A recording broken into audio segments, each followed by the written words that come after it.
Assalamu alaikum warahmatullah. Afirkawa da rashin mutunci.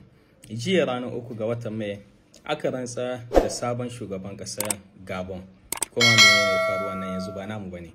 Amma ku saurara da kanku yanda da aka zo aka faɗi wanda ya zo da sunan Captain Ibrahim Traore da wanda ya zo da sunan Assimi Goita yanda aka yaba su a cikin stade ne aka yi wannan rantsar na shugaban ƙasar.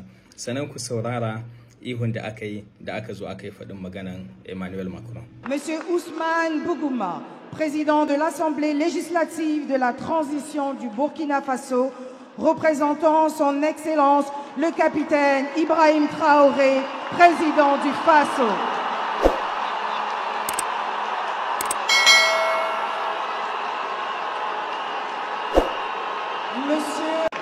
Monsieur Abdoulaye Diop, ministre des Affaires étrangères de la République du Mali, représentant son Excellence Assimi Goïta, président de la République du Mali.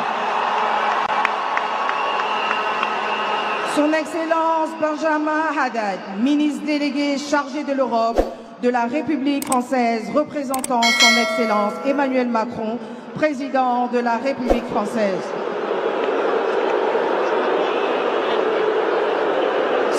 To masha Allah, ana zan mu ce Afirka ta farka, Afirka ta waye. Wallahi yanzu dai kam insha Allah matasan Afirka babu tsoro, babu ja da baya, da mai san Afirka zan mu yi aiki wanda ba ya son Afirka ko ma wane ne. Wallahi shi ma zan mu cin mutunci Afirka mu so mun gina ta da son ko babu so, da sanyi ko da karhi. Afirka ta matasa ce kuma matasan Afirka sun rantse sai Afirka yanzu dai kam insha Allah.